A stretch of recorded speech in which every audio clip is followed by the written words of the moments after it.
I'd like to introduce Alissa Dragan. She's the supervising environmental analyst with the Connecticut Department of Agriculture, Bureau of Aquaculture, DOAG. The DOAG is the lead agency in charge of shellfish sanitation in the state and operates as part of the National Shellfish Sanitation Program. She is the lead analysis for the growing area portion of the program and oversees a team of analysts responsible for the implementation of and compliance to the NSSP requirements through regulatory management and pollution monitoring for 22 Long Island Sound towns. Ms. Dragan has been working in the shellfish program for 19 years. She received her degree in coastal studies from the University of Connecticut in 2003. In addition to her supervisory role, she serves as the coordinator for the state Shellfish Commission and represents the DOAG on regulatory and advisory boards. She's been an active participant in the Interstate Shellfish Sanitation Conference since 2013, serving on a number of committees shaping national shellfish sanitation guidelines. So Ms. Dragan, welcome to Connecticut We as Manager Forum. So please give her a warm welcome.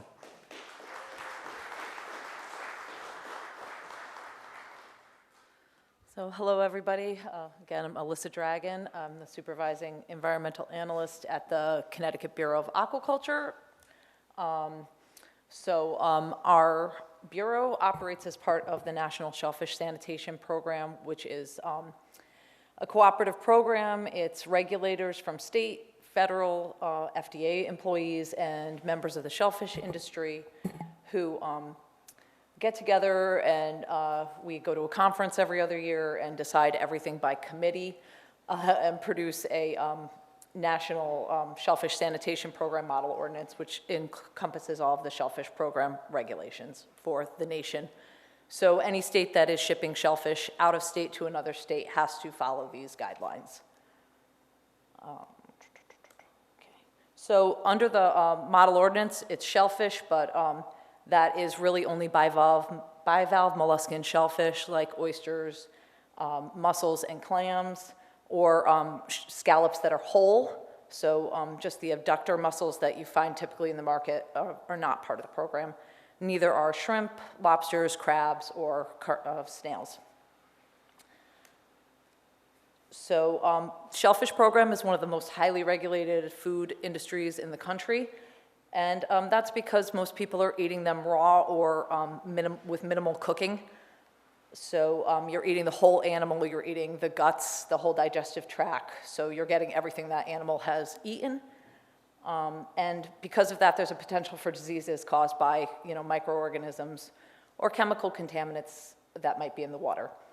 And those diseases, depending on who you are and what disease you get, you could be sick for a couple of days, or you could even, die, unfortunately. So that's why it's so heavily regulated. And here in Connecticut, we really only farm two species, hard clam and oyster. Some folks do some other stuff here and there, but these are our two predominant species. So I mentioned that the reason the industry is so regulated is because of shellfish biology and that they're filter feeders, so they accumulate everything in the water column as part of their feeding process. And an oyster can filter 240 liters of water in a day, so they're really pumping and moving when it's warm out. And they accumulate toxins, chemical contaminants, pathogenic microorganisms, as I mentioned before. It's part of that natural feeding process. And they really don't move around a lot. Oysters set and stay in one spot. Clams can move around a little bit, but they really can't get away from any contamination that's entering the water where they're living. One thing that we will do is move oysters or clams from a more polluted area to cleaner waters to eliminate those contaminants. As they process cleaner water, they purge out those contaminants. They also can accumulate toxic algal bloom toxins from hazardous algal blooms. And those are heat stable. You cannot cook those out no matter how hot or long you cook your shellfish for. So that's a really big problem in some states, luckily not in Connecticut. And again, they can incorporate chemicals into their body tissues too. So the ambient water quality at any growing area that's considered open has to be free from any poisonous or deleterious substances. So in Connecticut, shellfish are a really big part of the state's economy. There's a lot of recreational shellfish programs. There's commercial shellfishing in most every shoreline town of some sort or another. And let's see. So it's about 30 million a year in farm gate sales of shellfish annually. About 300 jobs statewide are provided by the industry, and there are more than 61,000 acres of underwater lands in cultivation as part of the program. So right now we have about 48 licensed harvesters. There are about 110 vessels out there working.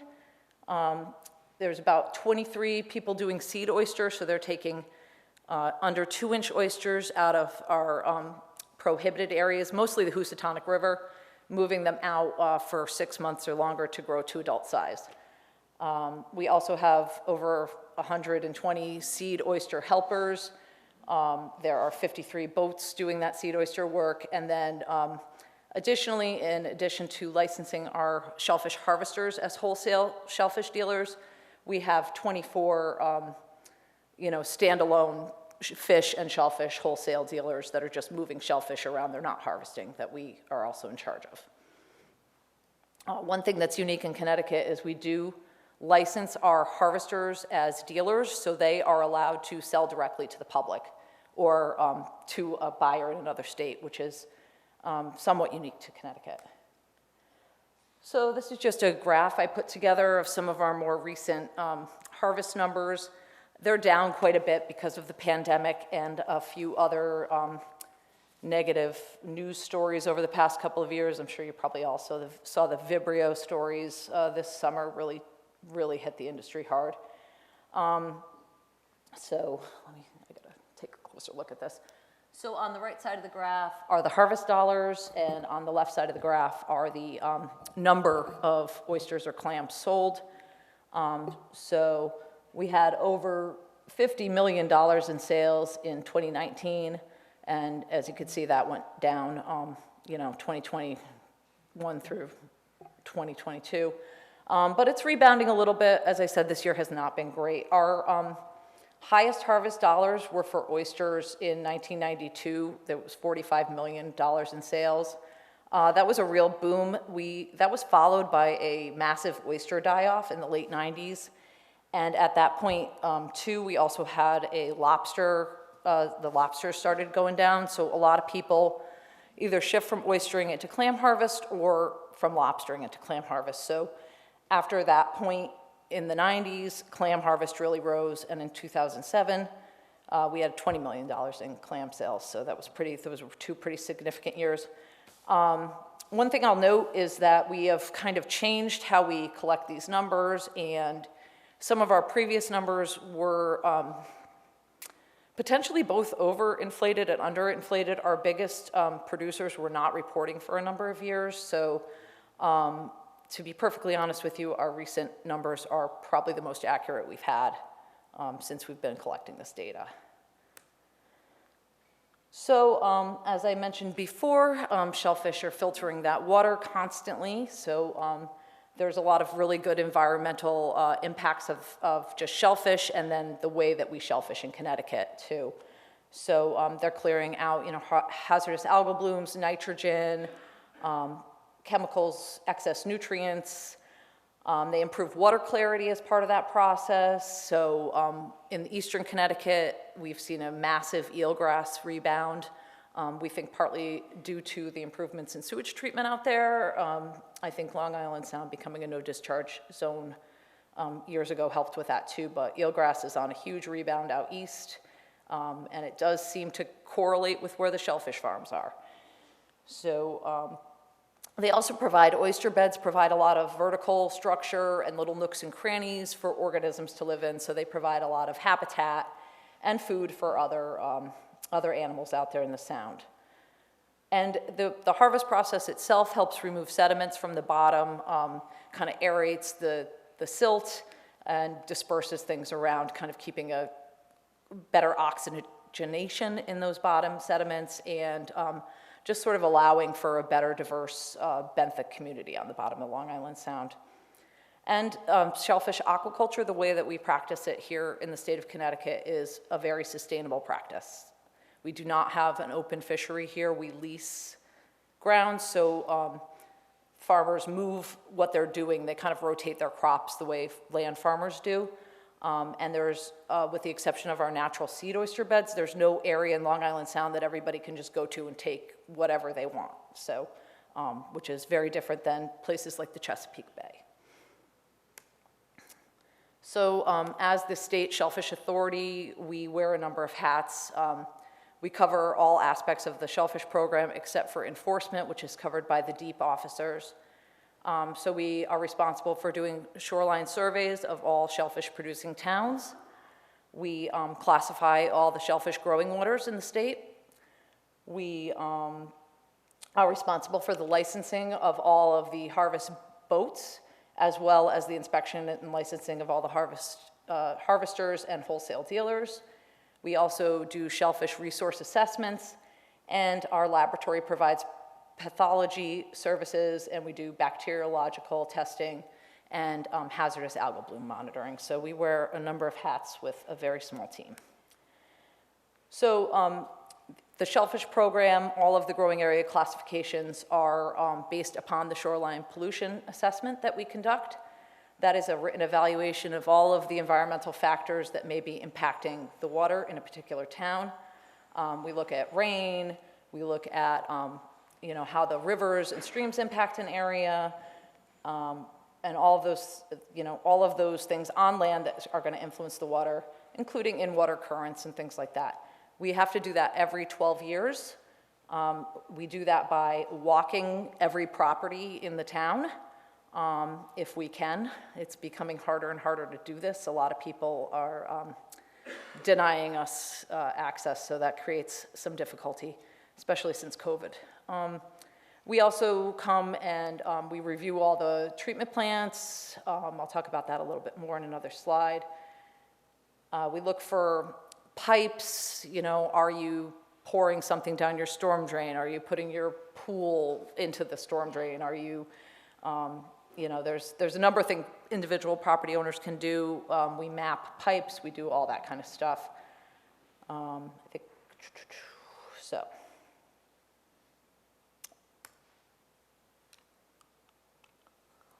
We do this, we walk the shoreline, we look for pipes, like I said, we go at lower tide so we can see those features that might be covered up. We also sample any flowing pipes, streams, storm drains. We sniff catch basins, we sample catch basins. If I get the sample in my face, it's definitely going to be a very high fecal coliform count, I have found. That's a really good method for finding a high sample. We also do flow calculations for streams. We look at the topology, like I mentioned before. We look for bird and animal populations. We've been finding a lot of backyard chicken coops and things like that lately.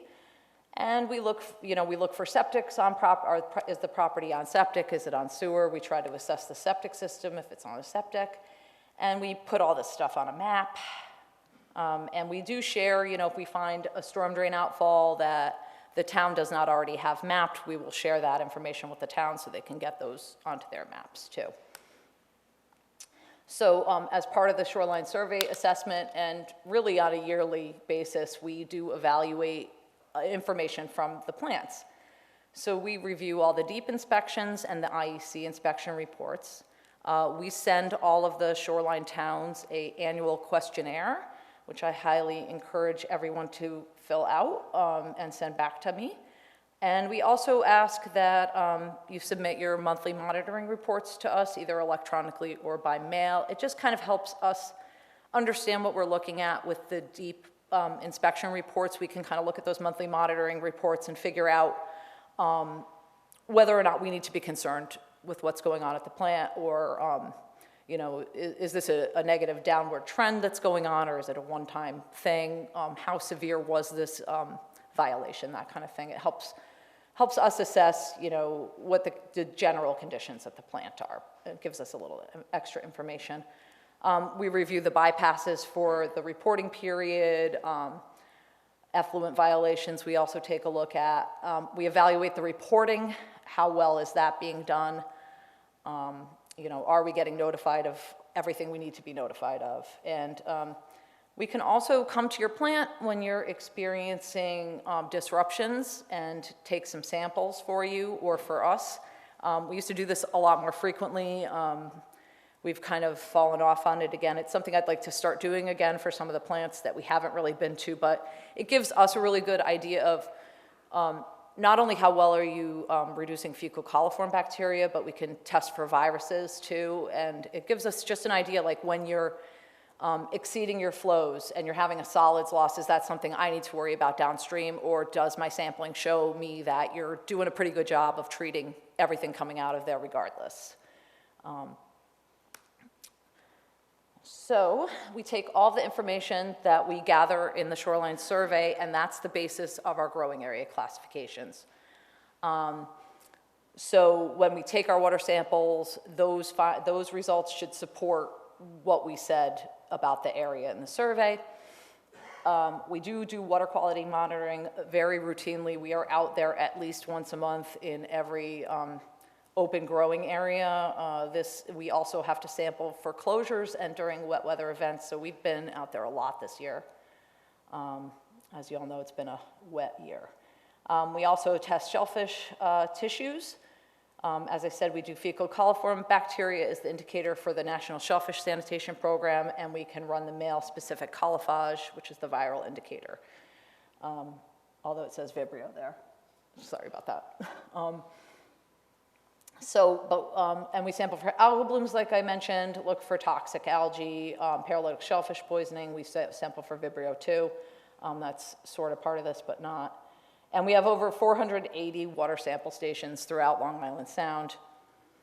And when we do have a rainfall closure, like we are experiencing in most of the state this morning, we go out and we collect samples, as I mentioned. We do seawater and shellfish tissue, and we have to do that before we can reopen an area. And then, as I mentioned, we do the viral sampling. And that's really for if the plant experiences an upset. We typically don't do that for a rainfall event. So the bacterial standards of the program are that the geometric mean of every station in that defined area cannot exceed 14 colony-forming units per 100 ml of seawater, and no more than 10% of those samples collected can exceed 31 CFU per 100 milliliters.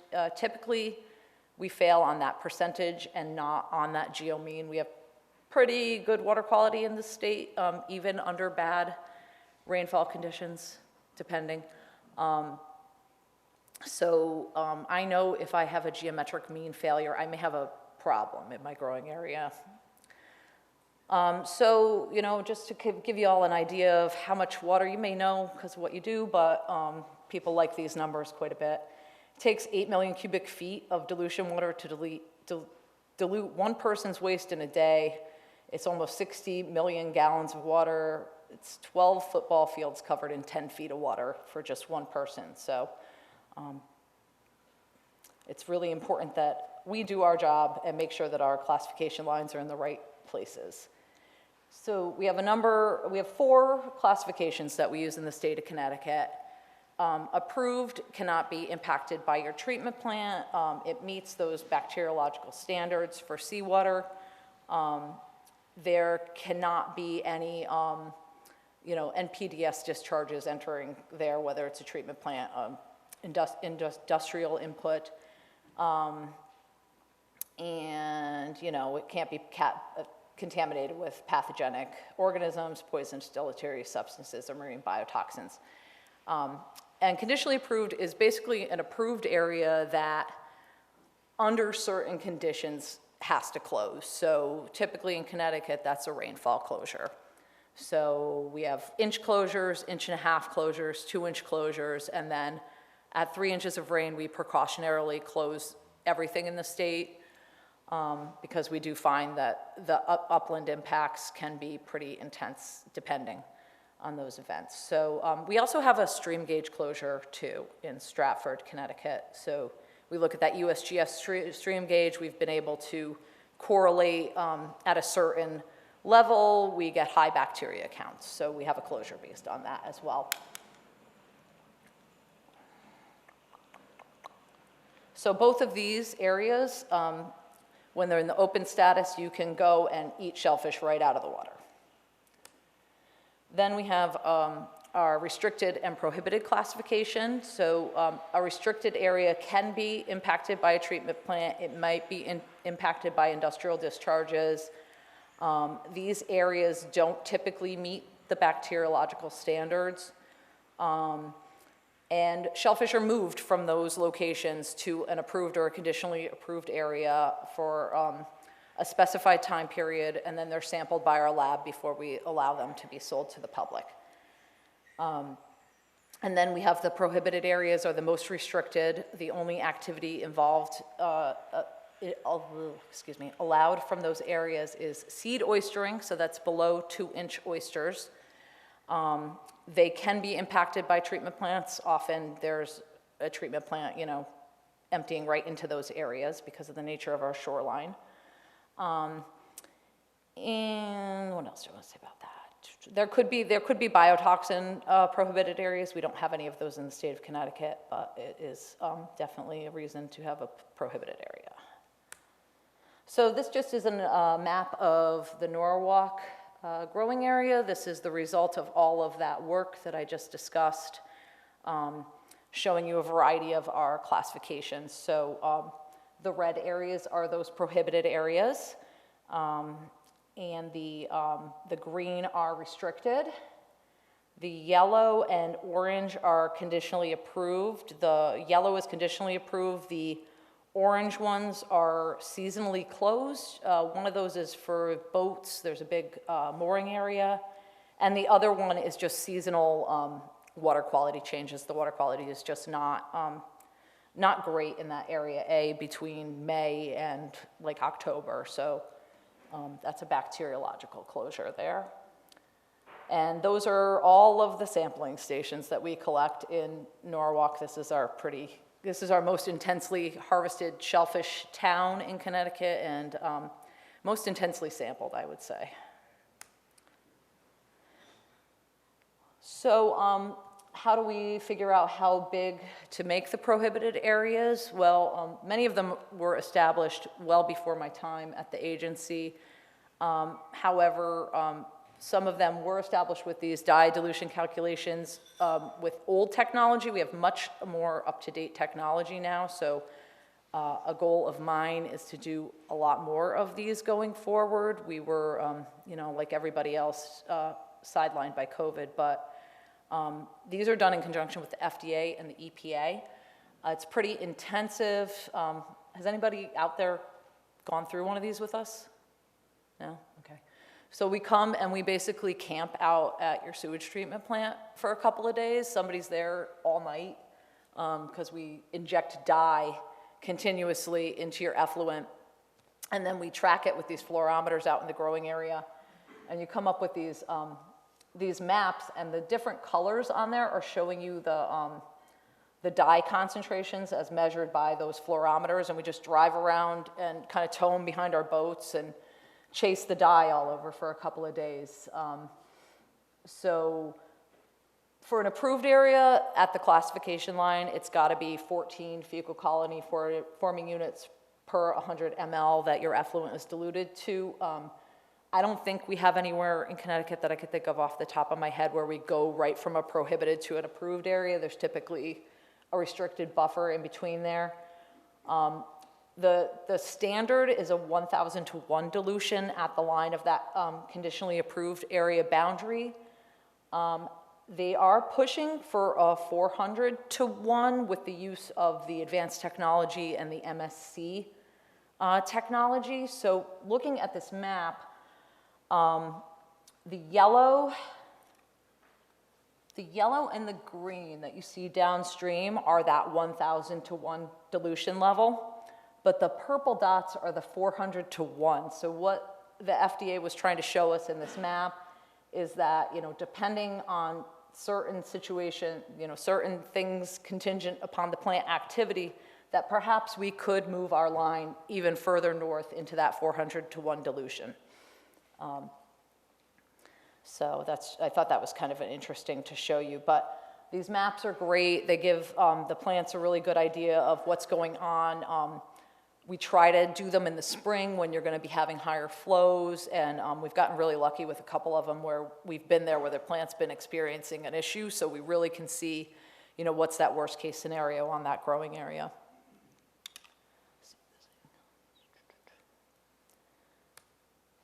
Okay, so as you know, viruses are a big problem. They last in the water column a lot longer than the bacteria, so that's why the FDA, is saying with this MSC tool, you can go to that 400-to-1. Really, a lot of the closures are based more around the viral contamination than the fecal, because the viruses can just hang out in the water column a lot longer than the fecal coliform does. And depending on where your plant is, the tidal exchange could pull everything right out, or maybe it's keeping everything in there. So these dye studies are really helpful for that. Shellfish can really concentrate those viruses 50-fold in their tissue compared to what's in the water column. And there's really no relationship that's been found between the presence of fecal coliform bacteria and viruses. So while we're using a fecal coliform indicator for our growing area program, it's maybe gonna miss a viral issue if one's going on.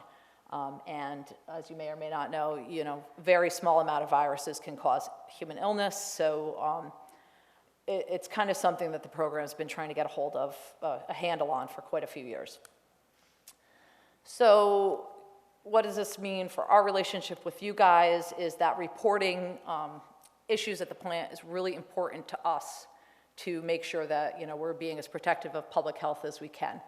So, the worst case scenario is that one of these bypasses goes unreported to us, and the harvesters go out and shellfish reaches the market, and nobody knows that something has happened until we get an illness outbreak.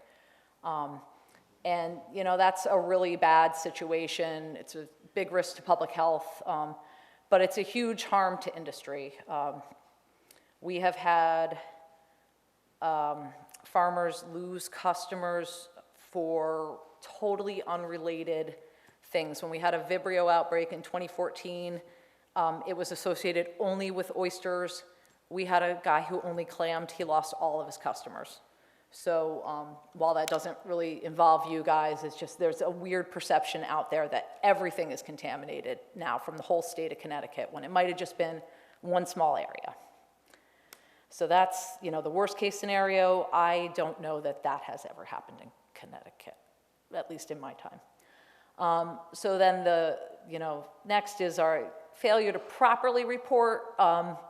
So even if we get all the shellfish back, them having to call and do a recall, they still risk losing a customer. So if I don't find out until, like if your plant had a problem today, it's impacting shoreline water, I don't find out until 5 o'clock tonight, all of that shellfish harvested today is out there on the market. I've got to get it back. The company has to get it back. We have to notify other states. It's a big mess. It's a lot of work, and it's a huge financial loss to the companies. And then, the best case scenario is that we get our middle of the night phone call, or first thing in the morning phone call, or 10 minutes after it happened phone call, and we can really make a timely decision on what we want to do. We can notify everybody that it's closed. We can let the patrol officers know. And the harvesters will have enough time to move to another area. Nobody gets sick. Everybody's mostly happy. The harvesters don't like it still, but they're happy they can make a day's living. So I kind of was hesitant to do this slide, but we did recently have a bypass that we only found out through the DEEP email system. I think we found out about it at the end of the day. Or midday. We had to contact companies, tell them to stop working. There was a potential for 11 companies to be out there.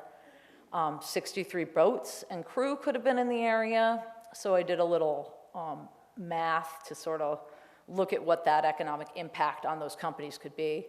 They can harvest about 10,000 pieces a day. depending on if it's oysters or clams, their potential loss could be, 94 to over $300,000 just in sales for that day. And, that doesn't include their fuel, their wages, anything else that they may have incurred cost-wise during their harvest day. These events are pretty rare, but I have to say that since COVID, they've become a little more frequent. I think just the world kind of lost some basic communicating skills. I know a lot of aspects of our program have kind of, a lot of the communication aspects of our program have suffered. Even our harvesters are forgetting that we have a hotline for them to call to see if their areas are open. I think it's just folks kind of aren't used to doing things regularly, or they're getting back into it, or personnel has changed. So, you do have to call us, depending on who you are, even if you're reporting to the electronic system, because it really just, that electronic system, it's great. It gives me a heads up that there's a problem at a plant, but there's quite a bit of work we have to go through as analysts to figure out exactly what happened and do I need to worry about it. On the 26th, we had 0.26 inches of rain, and we had to look through at 42 emails and go onto the system for each one of them and make sure that there wasn't a problem. If I'm not confident that I'm getting a call, then that's what we have to do. So it just can be time consuming. We have a limited staff, and we have to make pretty timely decisions. And additionally, when we see those notices go through, sometimes we have to follow up because, as you know, you're not putting in your complete information. You might have just gone into bypass. So I don't know, when I get in the next morning, how much volume did you bypass? I don't know. I have to call somebody. If I don't have a direct operator's line, which unfortunately since COVID, again, personnel changes, I don't have a lot of direct lines. I'm calling the main number. I'm often having a hard time getting a person. So that can be a little problematic. So, and then often what we'll do in those scenarios is we'll close an area when maybe we don't have to, which is what we've done a few times. It's not a crazy amount of times, but it does happen sometimes. We'll say, well, we're not quite sure what's going on. We can't get in touch with, Joe at the plant, so let's close. So I know not everybody here is a shoreline town, so we really are only looking for those shoreline towns with a treatment plant from Greenwich to Stonington to be doing this. Typically, it's within 2 hours of an upset. Partially treated sewage, raw sewage, exceedance of a permit parameter, those kind of things. We also have MOUs with every shoreline town with a conditionally approved area. So I think that's every town with a treatment plant. And those also have these requirements written into them. So I believe that it's still a permit requirement for the plants that are south of 95. And then additionally, we write it into our MOU that the plants sign on to agree to do this reporting.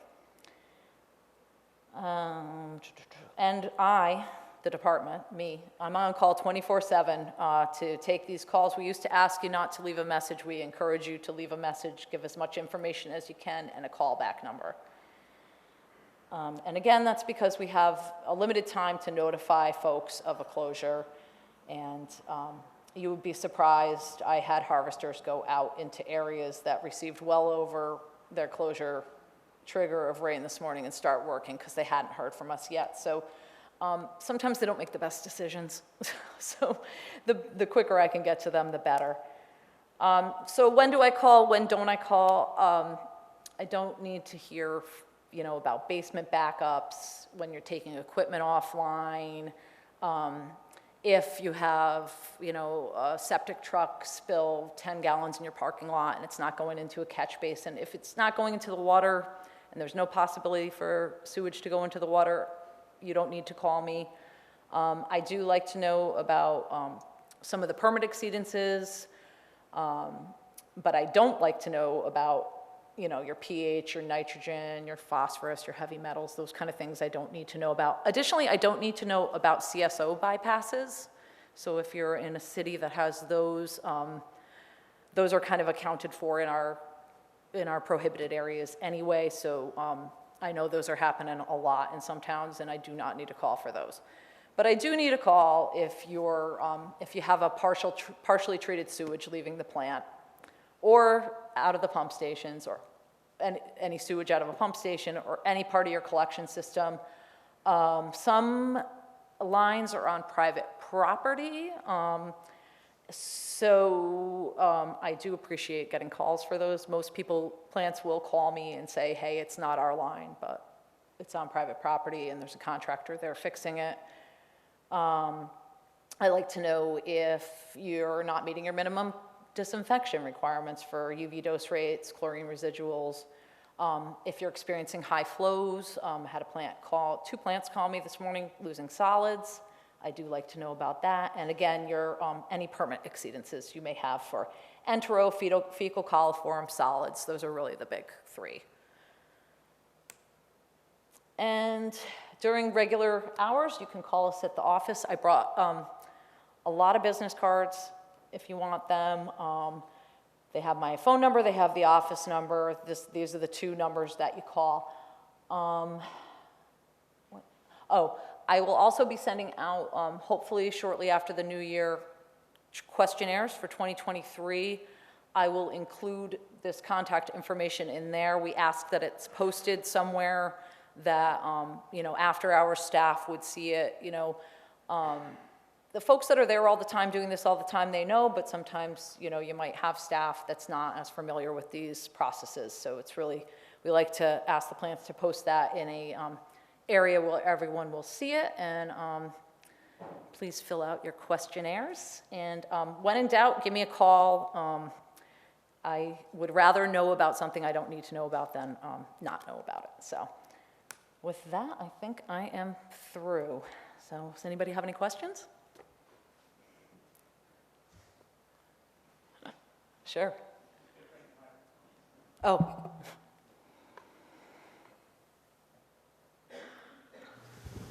It's strictly intellectual interest. So with viruses and obviously with the pandemic, what was your concern around COVID and shellfish? Oh, that is a good question, and we were not concerned with that because it's just, I don't think I don't know, we didn't care. I don't think that they accumulate that in the same way that you're not gonna get like a GI illness from that, I don't think, although some COVID was GI, but we really do what the feds say with that. I know a lot of people were doing, monitoring for that in the wastewater effluent, but we weren't. So it's probably not a great answer, but it's my answer. We really are only looking for the fecal contamination when it comes to what's coming out of the plants, even though we know that there's other things coming out of the plants. Yeah, because one thing with the newer permits, we all test for E. coli now. Yeah, and we do look at that too, because some of the research seems to suggest that might be more linked to viral contamination. And I'll say, I can walk back what I said about the COVID thing. So, when we size those prohibited areas, we are, that prohibited area should be large enough that anything that's coming out of your plant is diluted by the time it's reaching those open shellfish areas. So, and because you're only taking those small oysters out of those areas, if they're accumulating, heavy metals or other kind of industrial pollutants, they grow out for at least 6 months. So they're putting on so much body mass and time that even if they're not purging that, they're accumulating enough other body tissue that by the time you eat them, the concentration of whatever that contaminant is going to be at a very low and not impactful to you level, unless you're eating constantly shellfish all day, every day, then maybe you should get your blood work done.